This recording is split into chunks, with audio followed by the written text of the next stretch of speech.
എന്താ ആങ്ങളെയും പെങ്ങളും കൂടി ഒരു ഗൂഢാലോചന? ഒന്നുമില്ലെങ്കിൽ എനിക്ക് GG കെമിക്കൽസിൽ നിന്നും ഇന്റർവ്യൂവിന് മെമ്മോ വന്നിട്ടുണ്ട്. ആ കമ്പനി നല്ല റെപ്യൂട്ടേഷൻ ഉള്ളതാണെന്ന് ഞാൻ, അല്ലെന്ന് ഇവൾ. അങ്കിൾ എന്ത് പറയുന്നു? GG കെമിക്കൽസ് നല്ല പേരുള്ള സ്ഥാപനമാണെന്ന് വിട്ടികൾക്ക് പോലും അറിയാമല്ലോ. അപ്പൊ അങ്കിളിന് തീർച്ചയായിട്ടും അറിയാതിരിക്കണമല്ലോ. മനസ്സിലായി മനസ്സിലായി അങ്കിൾ മനസ്സിലായി. പക്ഷേ നീ അവിടെ ഇന്റർവ്യൂവിന് പോകാതിരിക്കുന്നതാണ് നല്ലത്. അതെന്താ? GG കെമിക്കൽസിന്റെ MD-യുടെ കോൺസെപ്റ്റിലുള്ള യോഗ്യതയുള്ളവർക്ക് മാത്രമേ അവിടെ ജോലി കൊടുക്കൂ. അതൊന്നും നിനക്കില്ല. യോഗ്യത ഇല്ലെങ്കിൽ പിന്നെ ഇന്റർവ്യൂവിന് മെമ്മോ അയക്കോ? യോഗ്യത എന്ന് പറയുമ്പോ സർട്ടിഫിക്കറ്റിലെ യോഗ്യത അല്ലടാ മോണ്ട. GG കെമിക്കൽസിന്റെ MD ഗോകുലത്ത് ഗംഗാധരൻ ഗൗരിദാസ മേനോന് ഏറെ ഇഷ്ടാനിഷ്ടങ്ങളുണ്ട്. തികഞ്ഞ ഗാന്ധിയനും ആദർശവാനുമായ അദ്ദേഹത്തിന്റെ സ്വഭാവം വളരെ വിചിത്രമാണ്. മൂക്കത്താ ശുണ്ഠി. മലയാള ഭാഷയെ ഇങ്ങനെ അന്ധമായി ആരാധിക്കുന്ന ഒരു വ്യക്തിയെ കണ്ടിട്ടില്ല. അതൊരു വലിയ കുറ്റമായിട്ട് എനിക്ക് തോന്നുന്നില്ല. പക്ഷെ ഇംഗ്ലീഷ് ഭാഷയെ എങ്ങനെ വെറുക്കേണ്ട കാര്യം എന്താ? നമ്മളെ കുറെ കാലം അടിമകളാക്കി വെച്ചിരുന്നവരുടെ ഭാഷയായതുകൊണ്ട്. പിന്നെ തികഞ്ഞ ഗാന്ധിയനാണെന്ന് പറഞ്ഞല്ലോ. രാഷ്ട്രീയക്കാരൊഴികെ കതർ ധരിക്കുന്നവരോട് പ്രത്യേക വാത്സല്യമാണ്. ഇനി ആരോടെങ്കിലും പേരെന്താണെന്ന് ചോദിച്ചാൽ, ഇപ്പോ എന്റെ പേരെന്താ? കുഞ്ചറിയ. നോ, മാറ്റിയോ? മേനോന്റെ മുമ്പിൽ പേര് പറയുമ്പോ മുഴുവൻ പേരും പറഞ്ഞിരിക്കണം. മാമൂട്ടിൽ കുഞ്ഞച്ചൻ കുഞ്ചറിയ, അത് നിർബന്ധമാണ്. അതും ഒരു പ്രശ്നമായിട്ട് എനിക്ക് തോന്നുന്നില്ല. തീർന്നില്ല. ശാസ്ത്രീയ സംഗീതത്തോട് വലിയ ഭ്രമം. പക്ഷെ വെസ്റ്റേൺ മ്യൂസിക് എന്ന് കേട്ടാ കലിതുള്ളു. അതുപോലെ തന്നെ സ്പോർട്സ് കണ്ണിന് കണ്ടുകൂടാ. അല്ല, ഇതൊക്കെ അങ്കിളിന് എങ്ങനെ അറിയാം? കൊള്ള, കഴിഞ്ഞ 10 വർഷമായി അദ്ദേഹത്തിന്റെ ലീഗൽ അഡ്വൈസർ അല്ലേ ഞാൻ. അത് ശരി, ചുമ്മാതല്ല അങ്ങനെ ഇങ്ങനെ ആയിപ്പോയത്. എങ്ങനെ? ഇൻഎഫിഷ്യന്റ്. കറക്റ്റ്. അല്ല അങ്കിൾ അങ്ങേർക്ക് ഒരു റെക്കമെൻഡേഷൻ ലെറ്റർ തന്നാ പോലെ. അദ്ദേഹം ഈ ലോകത്ത് ഏറ്റവും കൂടുതൽ വെറുക്കുന്ന എന്തിനാണെന്നറിയാവോ? അങ്കിളിനെയാണോ? റെക്കമെൻഡേഷൻസ്, ശുപാർശ. ഓഫീസിലെ ജീവനക്കാർ അദ്ദേഹത്തെ രഹസ്യമായി വിളിക്കുന്ന ഓമന പേരെന്താണെന്ന് അറിയാമോ? സിംഹവാലൻ മേനോൻ. രൂപം കൊണ്ട് അങ്കിളിനായിരുന്നു ആ പേര് കൂടുതൽ ചേരുന്നത്. അല്ല, അങ്കിളിനൊരു സിംഹത്തിന്റെ പവർ ഉണ്ടല്ലോ.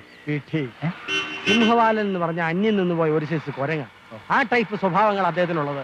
എന്നാലേ ഈ കുരങ്ങന്മാരുമായിട്ടുള്ള സഹവാസം എനിക്ക് പറ്റില്ല. എനിക്ക് ഈ ജോലി വേണ്ട. അങ്കിൾ എന്നെ അങ്ങ് വിട്ടേക്ക്. അല്ല ഹരി, ഹരി അവിടെ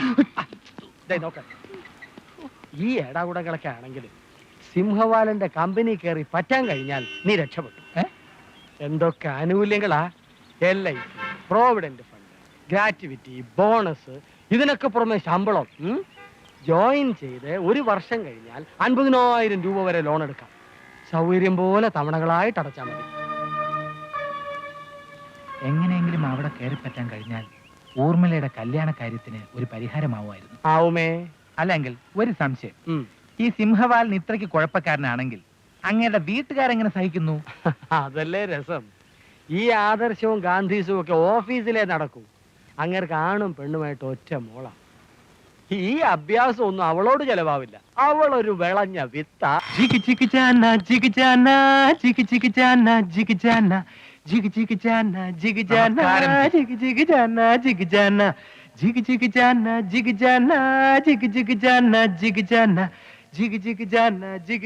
നമസ്കാരം. ആഗതനാകാം.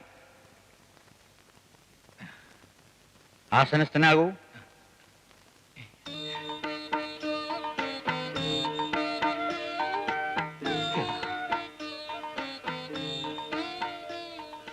ഉപവിഷ്ടനാകൂ. മഹനീയമായ ഈ സ്ഥാപനത്തിന്റെ പരിപാവനമായ ഇരിപ്പിടത്തിൽ അല്പസമയം ഇരിക്കാൻ അവസരം നൽകിയതിന് അങ്ങയോടുള്ള നന്ദി സാദരം പ്രകാശിപ്പിച്ചുകൊള്ളട്ടെ.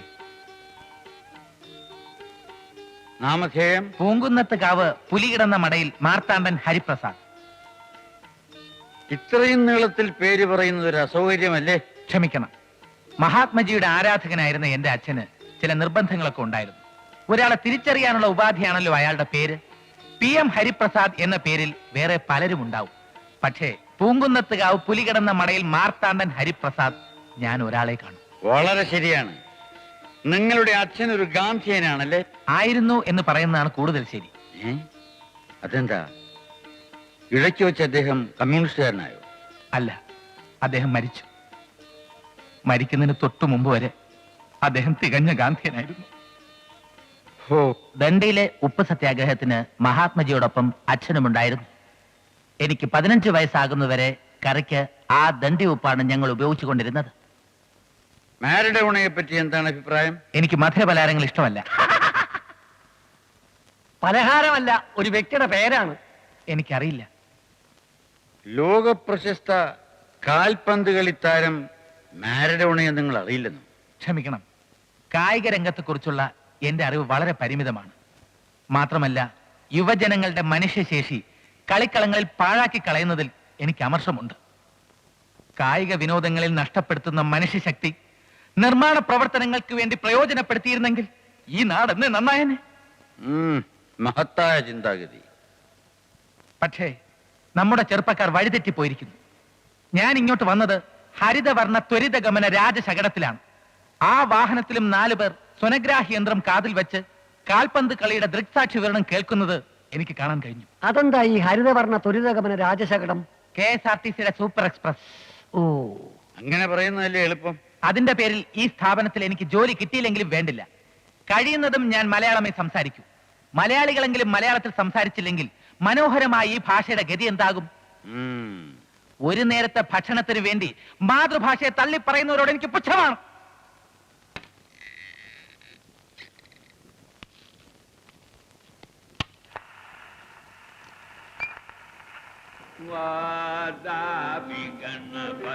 ശാസ്ത്രീയ സംഗീതത്തോട് വലിയ ഭ്രമമാണ്. പക്ഷേ വെസ്റ്റേൺ മ്യൂസിക് എന്ന് കേട്ടാൽ കലിതുള്ളൂ. ഇതേത് സംഗീതജ്ഞന്റെ ശബ്ദമാണെന്ന് പറയാം? ആരുടെ ശബ്ദമായാലും ഇത് മനസ്സിനെ അനിർവചനീയവും അവാച്യവുമായ ഒരു അന്തരീക്ഷത്തിലേക്ക് ആനയിക്കുന്നു. പാശ്ചാത്യ സംഗീതം തോറ്റു പിന്മാറുന്നത് ഇവിടെയാണ്. മൃദുല സംഗീതത്തിന്റെ ഉദാത്തവും ഊഷ്മളവുമായ ആന്തോളനത്തിന്റെ ആവിഷ്കാരമാണ് കർണാടക സംഗീതം. ശ്രീമാൻ ഹരിപ്രസാദിന്റെ വാദഗതികളോട് എനിക്ക് പൂർണ്ണ യോജിപ്പാണ്. ഇങ്ങനെയുള്ള ഒരു വ്യക്തിയെയാണ് ഈ സ്ഥാപനത്തിന് ആവശ്യം. പക്ഷേ ഇവിടെ ജോലി കിട്ടണമെങ്കിൽ 2 പേരെങ്കിലും ശുപാർശ ചെയ്യണം. അങ്ങനെ ആരെങ്കിലും ഉണ്ടോ? ലോകത്തിൽ അങ്ങേരെ ഏറ്റവും കൂടുതൽ വെറുക്കുന്നത് ശുപാർശ. ക്ഷമിക്കണം, ഈ കാര്യം ആദ്യമേ പറഞ്ഞിരുന്നുവെങ്കിൽ ഞാൻ ഈ അഭിമുഖ പരീക്ഷയ്ക്ക് വരില്ലായിരുന്നു. ലോകത്തിൽ ഞാൻ ഏറ്റവും വെറുക്കുന്ന വാക്ക് ശുപാർശയാണ്. മറ്റുള്ളവരുടെ ശുപാർശ കൊണ്ട് കിട്ടുന്ന ജോലി എനിക്ക് ആവശ്യമില്ല. ശ്രീമാൻ ഹരിപ്രസാദ്, നിങ്ങൾക്ക് നാളെ തന്നെ ജോലിയിൽ പ്രവേശിക്കാം.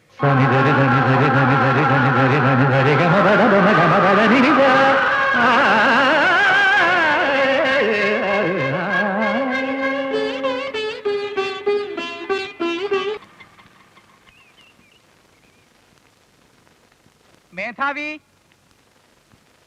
മേധാവി, മേധാവി, മേധാവി. Excuse me. എന്തൊന്നാ രാവിലെ വീട്ടിനകത്തോട്ട് കയറി മുതയെന്ന് വിളിക്കുന്നേ? അയ്യോ, ക്ഷമിക്കണം, ഭവതി തെറ്റിദ്ധരിച്ചിരിക്കുകയാണ്. ഞാൻ മേധാവി എന്നാ വിളിച്ചത്. ഗോകുലത്ത് ഗംഗാധരൻ ഗൗരീദാസൻ മേനോൻ അവർകളില്ലേ? ഇല്ല, അച്ഛൻ അമ്പലത്തിൽ പോയിരിക്കുവാണല്ലോ. അച്ഛൻ എന്ന അദ്ദേഹത്തെ സൂചിപ്പിച്ച സ്ഥിതിക്ക് ഭവതി മകൾ ആയിരിക്കുമല്ലേ? അതെ, മകൾ തന്നെയാണ്. ഇവിടെ അറിയിപ്പ് മണിയില്ലേ? അറിയിപ്പ് മണിയോ? അതെ, കോളിംഗ് ബെൽ. കോളിംഗ് ബെൽ വീട്ടിനകത്തല്ല വെക്കുന്നത്, പുറത്താ. അത് അവിടെ തന്നെ ഇരിപ്പുണ്ട്.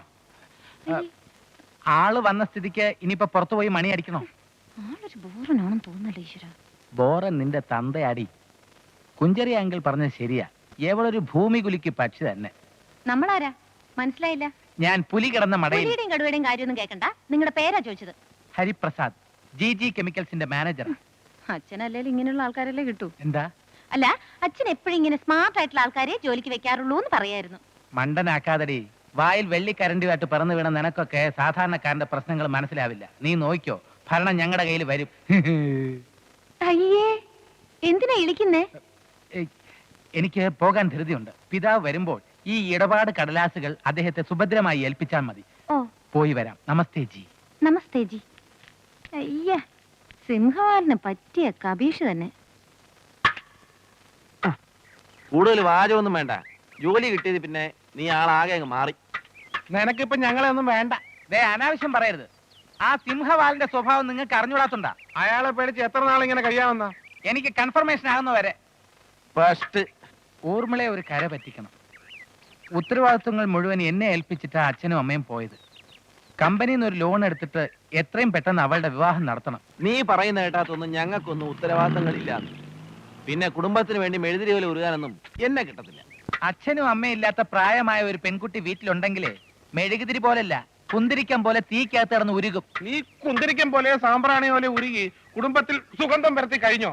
നിനക്ക് വേണ്ടി ക്രിക്കറ്റിനെടുത്ത ടിക്കറ്റ് ഞങ്ങൾ കരിങ്കന്തേ വിറ്റോളാം. അതൊന്നും പറ്റില്ല, ഞാനും വരുന്നുണ്ട്. എല്ലാം നീ തന്നെയാ പറയുന്നത്. ഒരിക്കൽ പറയും ഓഫീസിൽ നിന്ന് ലീവ് കിട്ടത്തില്ല. മാച്ച് തുടങ്ങുന്നതിന് മുമ്പ് നീ എങ്ങനെയെങ്കിലും ചാടി അവിടെ എത്തിയാൽ മതി.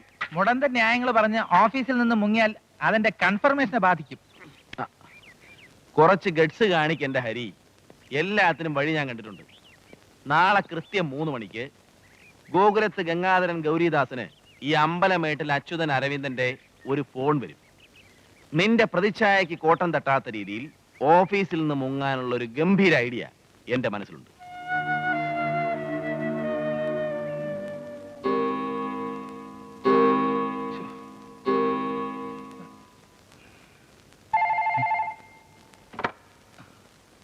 ശരി പ്രധാനി, അകത്തേക്ക് ആഗമിച്ചോട്ടെ. പ്രവേശിക്കാം. അങ്ങ് അന്വേഷിച്ചെന്ന് പ്രധാന കാര്യദർശി പറഞ്ഞു. ആ ശരിയാണ്. ഓ, 4 മണിക്ക് ഓഡിറ്റർ വരാമെന്ന് ഏറ്റിരുന്നു.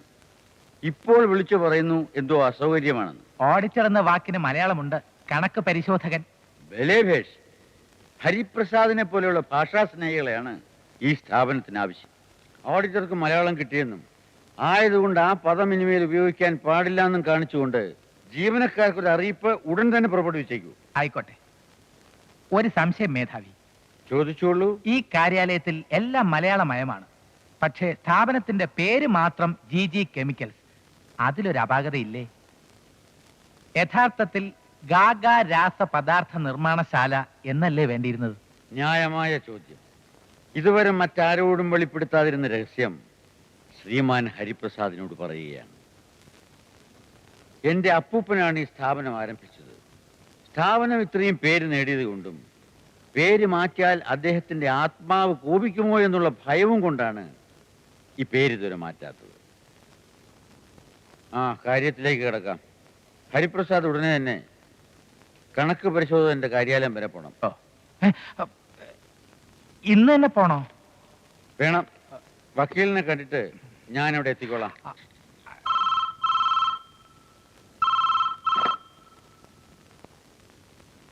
$6,03,891 നിരാഹാരം നടത്തിയെന്നോ? എന്നിട്ട് ശരി ശരി, വക്കീലിനെ കണ്ടിട്ട് ഞാൻ അങ്ങോട്ട് വരാം.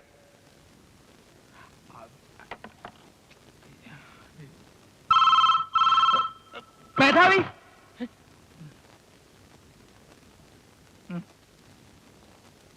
$6,03,891 ഹരിപ്രസാദിന്റെയോ? എപ്പോ? ശരി ശരി. ഹരിപ്രസാദ്, ഞാനിപ്പോ തന്നെ കണക്ക് പരിശോധകന്റെ കാര്യാലയത്തിലേക്ക് പോവുകയാണ്. വരൂ വരൂ. ഇപ്പൊ വിളിച്ചത് നിങ്ങളുടെ സുഹൃത്ത് അരവിന്ദനാണ്. നിങ്ങളുടെ അമ്മയ്ക്ക് എന്ത് പറ്റി? ഒരു ചെറിയ നെഞ്ചുവേദന. അബ്ബേ, പേടിക്കാനൊന്നുമില്ല. വിമല ആശുപത്രിയിൽ പ്രവേശിപ്പിച്ചിരിക്കുകയാണ്. ഹരി അങ്ങോട്ടൊന്ന് ചെല്ലണം. കണക്ക് പരിശോധന കണ്ടിട്ട് ഞാൻ ആശുപത്രിയിലേക്ക് പോയിക്കോളാം. ഈ അർപ്പണബോധം ഞാൻ മാനിക്കുന്നു. പക്ഷേ കണക്ക് പരിശോധകനെ നാളെ കണ്ടാൽ മതി. ഇതിപ്പോ പൊയ്ക്കോളൂ. നിൽക്കൂ.